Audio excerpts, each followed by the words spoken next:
Today I want to present an example of the minority attack. So here's a game, Karpov versus, I'm not sure if I'm pronouncing this right, Ljubojevic in Linares 1989. So the game begins d4, knight f6, c4, e6, knight c3, and now black plays d5. Probably the most popular option here is bishop b4. Which is the Nimzo Indian, but black transposes back into a d4, d5 opening. And white chooses the exchange variation of the Queen's Gambit declined. C takes d5, e takes d5, bishop g5.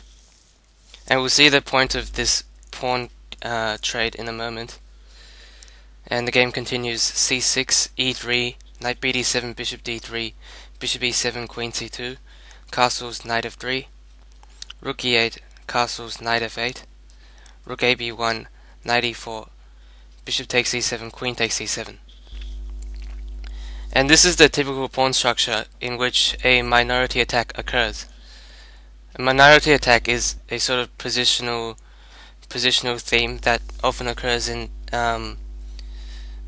actually it probably most often occurs in this position, in this opening, the Queen's Gambit declined exchange, but can also occur in other openings such as the Grunfeld defense. So here white's plan, we can see that this pawn on c6 is actually very weak. Okay, it's not that weak at the moment, but in my eyes it is a very potential target. So white's plan here is to push his pawn up to b5 and then try to trade with black on c6. So I'll just give him the example here. So b4, and now b5 followed by taking the pawn. And what this achieves is now white might play rook c1 and knight a4, and white can really target this pawn on c6.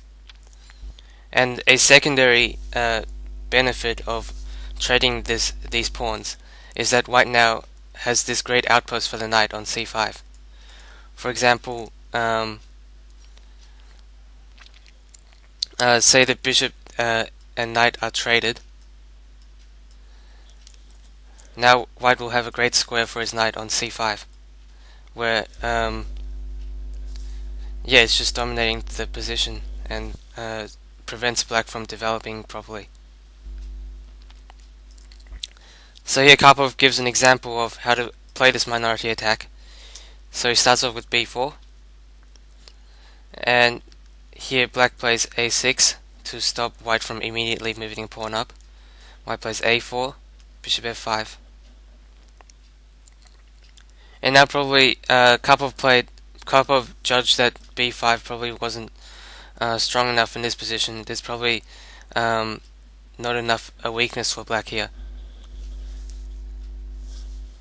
that will warrant trading off these pieces, because now the game becomes more drawish. And if black eventually gets his c5 push in after he defends his d5 pawn, then he can really just equalize straight away. So Karpov judges it's not the time to play b5 yet. In fact, his timing is very excellent. First he plays knight e5, rook ad8, rook fc1, knight g6. So black wants to trade pieces. Actually, it's probably not the greatest idea in this position to trade pieces, because black compensates for his pawn structure weaknesses on the queen side, in that he has attacking chances on the king side. So he can sort of make all these attacking maneuvers on white's king. So often if black doesn't land this attack, he'll just stand west for no particular reason. He'll just have to defend for the whole game. So maybe this is a step on the path to playing knight h4 and queen g5. And here white decides to trade off. Bishop takes e4, bishop takes e4, knight takes e4. And here black played d takes c4, which is probably a slight error. He should play knight takes e5, since this preserves a slightly better pawn structure compared to the game. Knight d2, knight d7, b5, a takes b5, a takes b5. And here, white still has a slight advantage, but black can defend after rook c8. He can probably defend this endgame without... it will still be difficult, but this is definitely more playable than what happened in the game.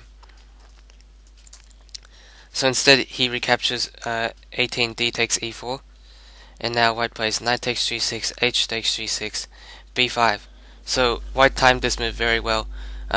Black's pieces aren't ready to bear the invasion